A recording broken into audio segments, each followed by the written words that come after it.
Houston, consider what it means for a team that's been around for 56 years to have never won a World Series game at home. The Astros have had the pomp and circumstance before, the enormous flags in center field, the special guest stars throwing out the first pitch, but they've never had the whooping delirium that comes with a win. There's always a comforting traffic jam down the stairs, ramps, and escalators, with strangers high-fiving each other and yelling things just to yell them. It doesn't matter if it's Houston, Los Angeles, or Kansas City. There aren't a lot of times in your life when everyone around you is completely stoned on optimism. The walk out of a ballpark following a World Series win is one of those times. Houston has one of those now. It took 56 years, and there were a couple of false starts along the way.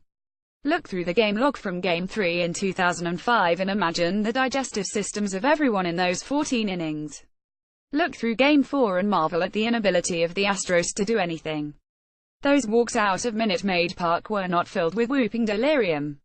They were Charlie Brown trudges, chin to chest the whole way.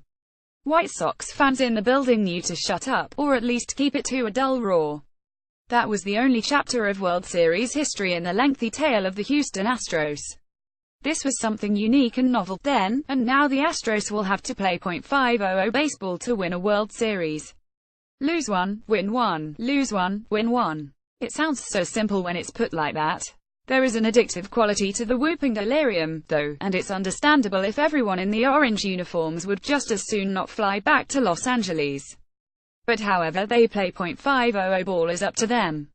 The Astros got that first World Series win in Houston by hitting the ball as hard as humanly possible, several times in a row, over a sustained period of time.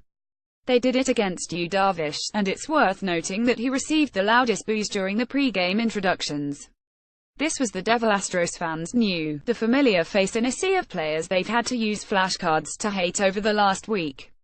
When I closed my eyes, the Astros won this game 127 instead of 53. They were pummeling Darvish with line drive after line drive. There were outs, but the outs were loud. If X at Velocity WASNT trending on Twitter, it should have been. It was obvious that, regardless of the outcome, his last batter was going to be Jose Altuve, who ripped a flat cutter to the wall. It was the shortest start of Darvish's career, the first time he'd failed to escape the second inning. Kenta Maeda came in and got the final out, a weak pop-up from Carlos Correa. A single would have made it 60. A homer would have made it 70, with the inning still going.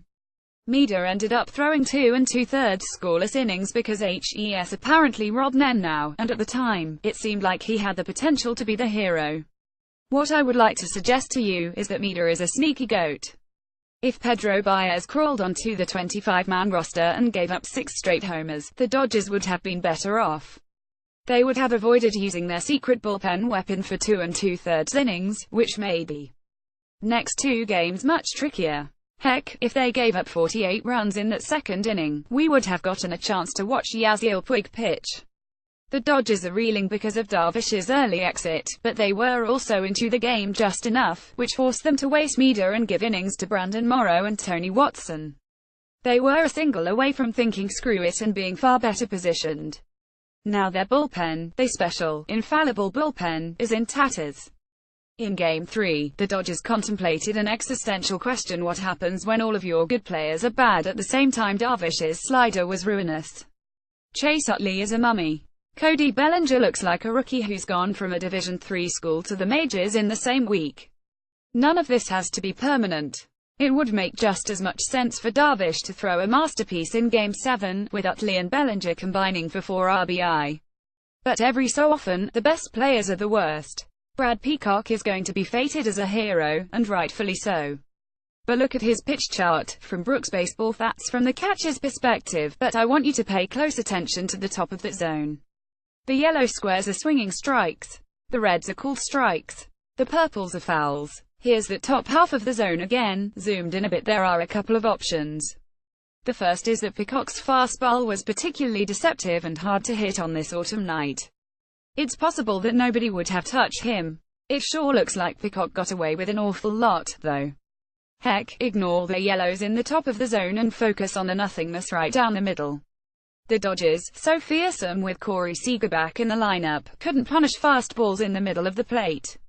If you looked at the home runs the Dodgers hit before Game 3, you'll note a lot of them were hit on pitches that weren't necessarily bad. The Dodgers are a wheat thresher of violent swings, all designed to punish the rare mistake that strays out of the safety zone. Yet Peacock was pumping fastballs by them, one after another, like the batters were thinking, is that a choo-choo train? I want to ride that. How long has that been there? Can I make the whistle blow? Choo-choo, throughout the whole at-bat. Their minds were elsewhere. Does this sudden inability to hit center-cut fastballs have to mean anything? No, not particularly. Just one of those games. You're only paying attention to it because there are just a few games left. But it's the worst nightmare of every team that reaches the World Series.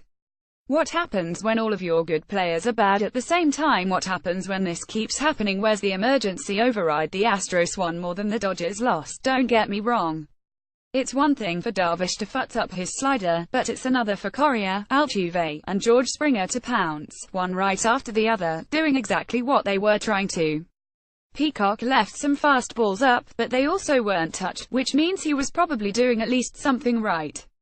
The Yuli Gurriel throw to start a double play was pretty, as was his laser of a home run to get the scoring started, even if he screwed it all up and shined the spotlight on his hour capacity for ugliness for no good reason. The Astros outplayed the Dodgers, in other words. This wasn't very complicated at all when you put it like that. The 101-win team beat the 104-win team, which is about what you'd expect about 50% of the time, give or take. That's the thing about the World Series, though. There is no give. There is only take. Right now the Astros are taking. The Dodgers are giving. There are still 2 to 4 games left, which is more than enough time for the Dodgers to reverse the clinch and throw the Astros into the turnbuckle.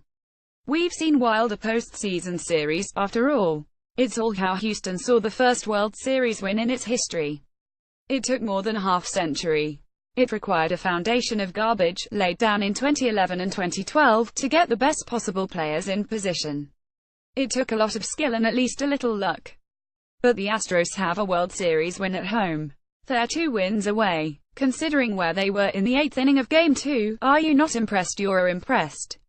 Well, you should be.